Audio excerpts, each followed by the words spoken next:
भंडारे में गए तो खाना खत्म हो गया था और जब बाहर निकले तो चप्पल चोरी हो गया। इनको तो भंडारे का खाना मिला नहीं, बट हाँ, खालिद और इमाम जैसे लोगों के लिए एपेक्स कोर्ट ने जेल की रोटी का बंदोबस्त जरूर कर दिया है। अब लगता है इस लिस्ट में अगला नंबर इन्हीं लोगों का होने वाला है।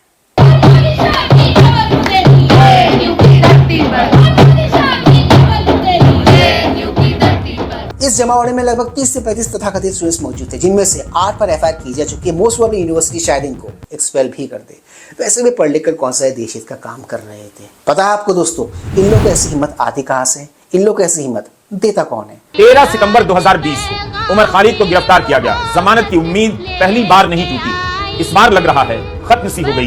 कोर्ट ने उम्मीद जताई है, लेकिन इस केस में 5 साल से ट्रायल भी शुरू नहीं हुआ, तो क्या पूछताछ 1 साल से पहले पूरी हो जाएगी? फिलहाल तो यही लगता है कि उमर खालिद और शर्जील इमाम को बेल तो नहीं ही मिली, अगले 1 साल तक मिलने की उम्मीद भी समाप्त हो। मुख्य धारा का मीडिया उमर के साथ हुई नाइंसाफी पर भले ही अपनी जुबान न खोलता हो, लेकिन विदेशी मीडिया में भारत सरकार और यहाँ की न्यायिक व्यवस्था का खूब मजाक बन रहा है। उमर एक मुसलमान है इसलिए, उमर सत्ता प्रतिष्ठान की आंखों की किरकिरी है इसलिए, मुसलमानों के हितों की आवाज उठाने वाला उमर मोदी की सत्ता के खिलाफ मुखर आवाज बन गया इसलिए। और साथ साथ शर्जील इमाम, ये वो लोग, इन दोनों को बेल्स देने से इनकार कर दिया है सुप्रीम कोर्ट ऑफ इंडिया ने। और आज ये सवाल पूछने में मुझे कोई झिझक नहीं है कि क्या इन लोगों को जो उस NTCA से प्रोटेस्ट के एक तरह से स्टार्स, एक तरह से नेता कहलाए गए, क्या उन लोगों को इस प्रोटेस्ट करने के लिए सजा दी जा रही है? क्या इस बात की उन्हें सजा मिल रही है कि उन्होंने इतनी ताकतवर प्रधानमंत्री और ताकतवर सरकार को चैलेंज किया?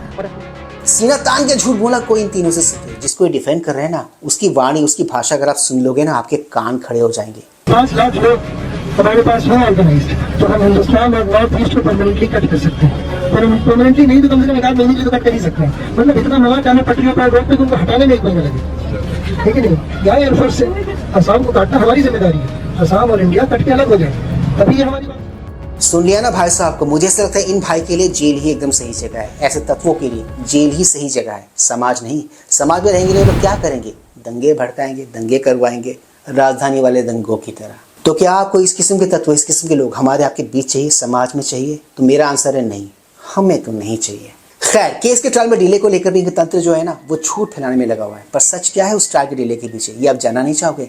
ये आप इन्हीं से सुन लो। At least 7, if not more, adjournments which were sought by the council appearing for Umar Khalid. मेरा ऐसा मानना है, इमाम और खालिद जैसे लोगों की आज की तारीख में जो हालत है ना, उसके पीछे वो खुद भी जिम्मेदार है और इक्वली उतने ही जिम्मेदार है वो तंत्र, वो सपोर्ट सिस्टम जो उनको सपोर्ट करता है। जैसे कि ये पॉजिटिव नहीं, बेहतर फैसला आएगा।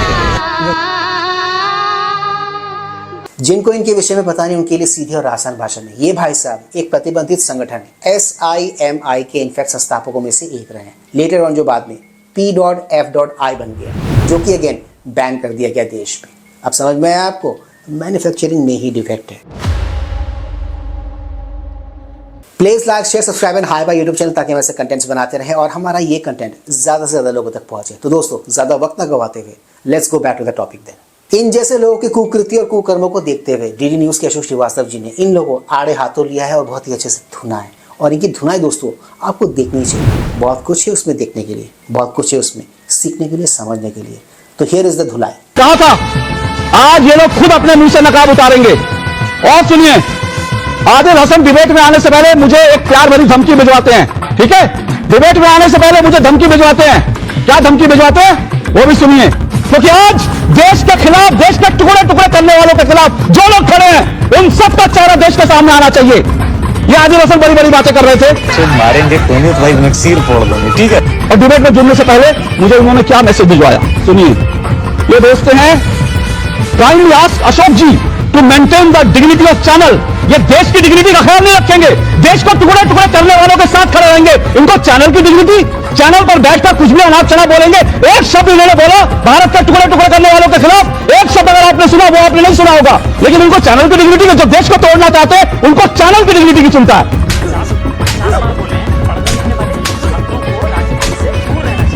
और सुनिए आगे, आदिल हसन, मैं सबके नकाब उतारना जानता हूं। Ask him to behave like anchor. अरे मुझे आप बताएंगे एंकर की तरह बिहेव करना? मुझे सिखाएगा। आदिल हसन, जब आप निक्कर पहन के घूमते थे ना, तब से एंकरिंग कर रहा हूं। चड्डी और नाड़ा लेके निकल पड़, खुला खुला दिखता है, पूरी पैंट पहन के आया कर। आप जैसे बहुत लोगों के चेहरे से नकाब उतारे हैं मैंने, समझे?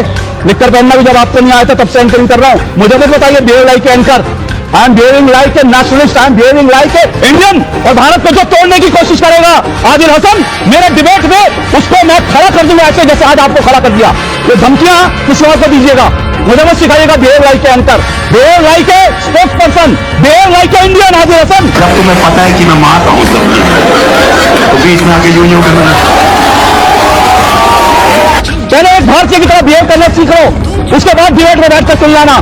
भारतीयों की तरह बिहेव करना आता नहीं, दूसरे को ज्ञान देने आते हैं। उंगली मत दिखाइए, ऐसी से बहुत उंगलियां मैंने देखी हैं, और धमकी मत दीजिए, किसी और को धमकी दीजिएगा आदिल हसन जाकर। जो तार तूने छू लिया है, बिजली का वो झटका लगेगा कि तू झटकना भूल जाए। ही इज राइट। जो लोग देश के अगेंस्ट में सोचते हैं, बोलते हैं ना, उन लोगों के लिए जीरो टॉलरेंस नीति की ही जरूरत है। वो क्या है ना दोस्तों, जो डायलॉग बाजियां होती है वो सिटीजन्स के लिए होती है, सिटीजन्स के साथ होती है, उनके साथ नहीं जो देश के अगेंस्ट बात करते हैं, देश के अगेंस्ट काम करने की मंशा रखते हैं। He is right, he is on point. इन सारी बातों के बीच इमाम और खालिद जैसे लोगों को सपोर्ट करने वाला तंत्र, कई सारी बातें हैं दोस्तों जो आपसे छुपा रहा है, आपसे झूठ बोल रहा है। फॉर एग्जाम्पल, केस के ट्रायल में डिले, ये डिले किसी और ने नहीं, खुद उन्होंने किया था ताकि भविष्य में उनको फायदा मिल सके। ये लोग एक और झूठ फैला रहे हैं कि समुदाय विशेष से होने के कारण इन लोगों को बेल नहीं दी गई, जबकि ये बात पूरी तरह गलत है। जो 8 अभियुक्त थे ना, 8 में से 7 को बेल ऑलरेडी हो चुकी है, सिर्फ इन दोनों को बेल नहीं दी गई। क्यों? क्योंकि ये लोग मेन कॉन्स्पिरेटर थे, यानी कि मास्टरमाइंड थे, इसीलिए इन लोगों को बेल नहीं दी गई। बाकी जो छूटे हैं ना, वो भी समुदाय विशेष को ही बिलोंग करते हैं। और यही वाला झूठ ये लोग बहुत ही कन्वीनियंटली छुपा रहे हैं, बोल नहीं रहे, माइनॉरिटी कार्ड खेल रहे हैं, जो कि एक्सपायर हुए ज़माना हो चुका है। इनको और इनके तंत्र को लगा कि कुछ पैसे से ये लोग विदेशी पत्रकार, विदेशी मीडिया में कुछ छपवा देंगे इस चीज़ को लेके, किसी दूर बैठे इनफैक्ट मेयर से कुछ चिट्ठी लिखवा लेंगे इनके नाम की, ताकि वो सुप्रीम कोर्ट और भारत सरकार पर दबाव बना सके। बट ये सब चला नहीं, हुआ नहीं। इनको शायद एक बात पता नहीं है कि भारतीय जो जुडिशियरी है ना, वो इंडिपेंडेंट है, वो अपने हिसाब से फैसले लेती है। और यही बात समझने में ये लोग चूक गए, इनसे गलती हो गई और भाइयों को बेल नहीं मिली इतना कुछ करने के बाद भी। देखो मित्रों, जो भी लोग यहाँ पर freedom of speech, freedom of expression की बातें कर रहे हैं ना, उनको एक बात पता होनी चाहिए, और वो ये कि आपका जो राइट है ना, वो राइट है, वो एब्सोल्यूट नहीं है।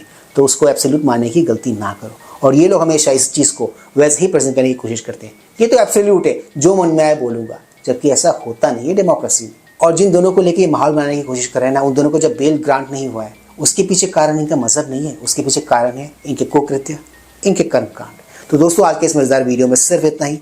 मैं मिलूंगा आप सबके साथ अपने अगले वीडियो में। And yes, do not forget to like, share, subscribe YouTube channel. इससे हमें शक्ति मिलती है, इससे हमें ताकत मिलती है और इससे हमें मोटिवेशन मिलती है। कीप स्माइलिंग दोस्तों।